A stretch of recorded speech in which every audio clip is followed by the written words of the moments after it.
നമസ്കാരം. V D സതീശൻ്റെ ഏറ്റവും വലിയ അസറ്റ് എന്ന് പറയുന്നത്, ആസ്തി എന്ന് പറയുന്നത് വിശ്വാസ്യതയാണ്. വി ഡി പാഴ്വാക്ക് പറയില്ല, പറഞ്ഞാൽ പറഞ്ഞത് ചെയ്യും എന്ന് സാധാരണ മനുഷ്യർ വിശ്വസിക്കുന്നു. അതുകൊണ്ടാണ് വി ഡി സതീശനിൽ ഈ സമൂഹം ഏറെ പ്രതീക്ഷിക്കുന്നത്. പറഞ്ഞതൊക്കെ പരമാവധി പാലിക്കാൻ വി ഡി ശ്രമിക്കുന്നുമുണ്ട്. ഇതിനിടയിൽ അപ്രതീക്ഷിതമായ ഒരു പ്രഖ്യാപനം വരുന്നു. ടാറ്റ കമ്പനി കേരളത്തിൽ ഏതാണ്ട് 10,000 കോടി രൂപ കപ്പൽ നിർമ്മാണത്തിന് വേണ്ടി നിക്ഷേപിക്കുമെന്നായിരുന്നു ആ പ്രഖ്യാപനം. ആ വാർത്ത വലിയ തോതിൽ ആഘോഷിക്കപ്പെട്ടു. മനോരമ ഇങ്ങനെയാണ് ആ വാർത്ത റിപ്പോർട്ട് ചെയ്തത്.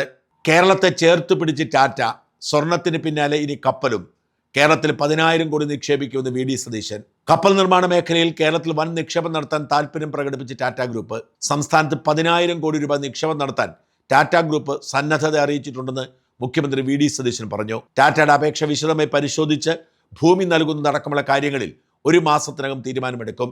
സംസ്ഥാനത്തിന് താല്പര്യം സംരക്ഷിച്ച് മാത്രമേ സർക്കാർ ഇക്കാര്യത്തിൽ തീരുമാനമെടുക്കുമെന്നും ഇംഗ്ലീഷ് മാധ്യമത്തിന് നൽകിയ അഭിമുഖത്തിൽ പറഞ്ഞു. ഇതായിരുന്നു വാർത്ത. പിന്നീട് ബാക്കി കുറച്ചുകൂടിയുണ്ട്. ബ്ലൂംബർഗിന് നൽകിയ അഭിമുഖത്തിലാണ് വി ഡി സതീശൻ ഇങ്ങനെ പറഞ്ഞത്. ഇത് വലിയ വാർത്തയായി. സതീശൻ വന്നതോടെ കേരളത്തിൽ നിക്ഷേപകരുടെ ആത്മവിശ്വാസം ഇരട്ടിച്ചു എന്ന തരത്തിൽ വാർത്തകൾ ചെയ്തു. സതീശൻ കേരളത്തിൽ പോസിറ്റീവായി ചലനമുണ്ടാക്കുന്നു വിശ്വസിക്കുന്ന ആളാണ് ഞാൻ. അതുകൊണ്ട് തന്നെ ആ വിഷയത്തെക്കുറിച്ച് ആവേശത്തോടെ ഒരു വീഡിയോ ചെയ്യാൻ ആഗ്രഹിച്ച് ഡാറ്റകൾ ശേഖരിച്ചപ്പോൾ എന്തോ ഒരു പന്തികേട് തോന്നി മാറ്റിവെച്ചു. 2 ദിവസത്തിനകം വെളിപ്പെട്ടു അതൊരു തട്ടിപ്പായിരുന്നു. അങ്ങനൊരു അപേക്ഷ ടാറ്റ കൊടുത്തിട്ടില്ല, അങ്ങനൊരു ആലോചന പോലും നടത്തിയിട്ടില്ല എന്ന് ടാറ്റ വ്യക്തമാക്കി. വാസ്തവത്തിൽ ഈ സംഭവം സതീശിൻ്റെ ഇമേജ് പൂർണ്ണമായും തകർക്കേണ്ടതാണ്, സതീശിൻ്റെ വിശ്വാസ്യതയെ ഇല്ലാതാക്കേണ്ടതാണ്. എന്നാൽ അത്തരത്തിൽ ഇതൊരു ചർച്ചയായി നീണ്ടതേയില്ല.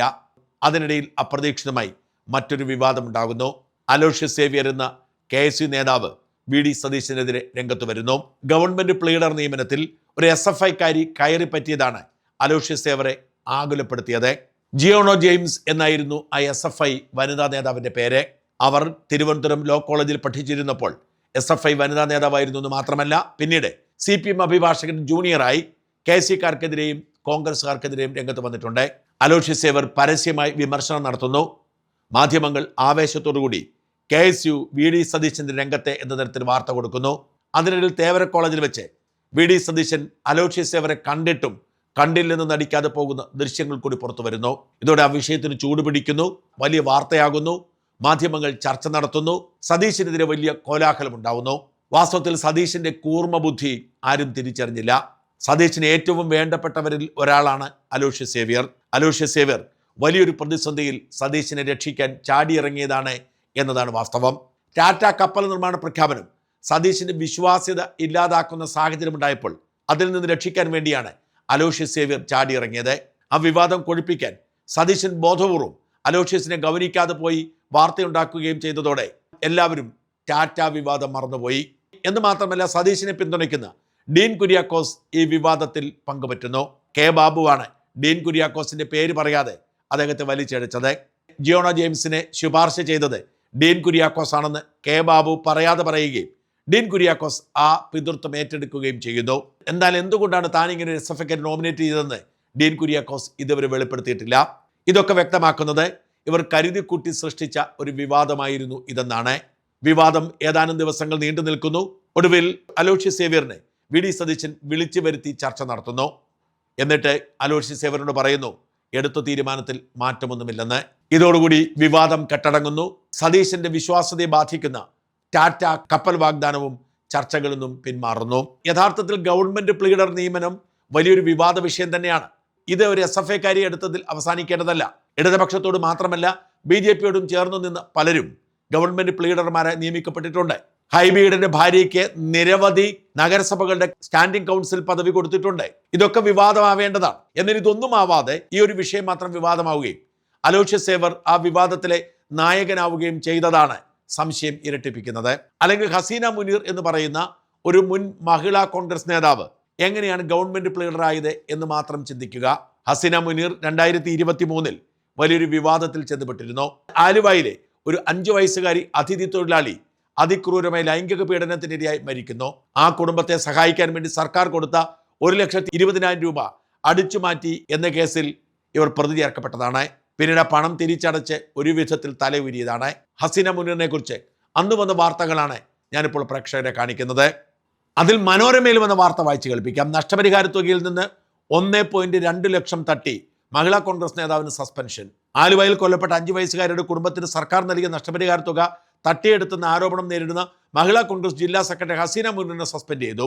എറണാകുളം മഹിളാ കോൺഗ്രസ് ജില്ലാ കമ്മിറ്റിയുടെയാണ് തീരുമാനം. ഹസീന നൽകിയ മറുപടി തൃപ്തികരമല്ലെന്നാണ് വിശദീകരണം. സംഭവം വിവാദമായതോടെ ഹസീന പണം മുഴുവൻ തിരികെ നൽകിയിരുന്നു. പണം ലഭിച്ചതോടെ തങ്ങൾക്ക് പരാതിയില്ലെന്നും പെൺകുട്ടിയുടെ അച്ഛനും പറഞ്ഞിരുന്നു. എന്നാൽ ക്രമക്കേട് നടന്നതായി അൻവർ സാദത്ത് MLA വ്യക്തമാക്കി. സംസ്ഥാന പ്രസിഡന്റ് നിർദ്ദേശപ്രകാരം സംസ്ഥാന ജനറൽ സെക്രട്ടറി L അനിതയാണ് ഹസീന മുനീറിനെ സസ്പെൻഡ് ചെയ്തത്. സർക്കാർ നൽകിയ 1.2 ലക്ഷം രൂപയാണ് മഹിളാ കോൺഗ്രസ് നേതാവും ഭർത്താവും ചേർന്ന് തട്ടിയെടുത്തത്. പെൺകുട്ടിയുടെ കുടുംബം വളരെ മോശമായ സാഹചര്യത്തിലാണ് താമസിച്ചിരുന്നത്. അൻവർ സാദത്ത് MLA ഇടപെട്ടാണ് കുടുംബത്തെ വാടക വീട്ടിലേക്ക് മാറ്റി പാർപ്പിച്ചത്. ഹസീനയും ഭർത്താവ് പെൺകുട്ടിയുടെ കുടുംബത്തെ സമീപിക്കുകയും വാടക വീടിന് അഡ്വാൻസ് നൽകാൻ 20,000 രൂപ വേണമെന്ന് പറഞ്ഞ് അവരിൽ നിന്ന് വാങ്ങിച്ചു.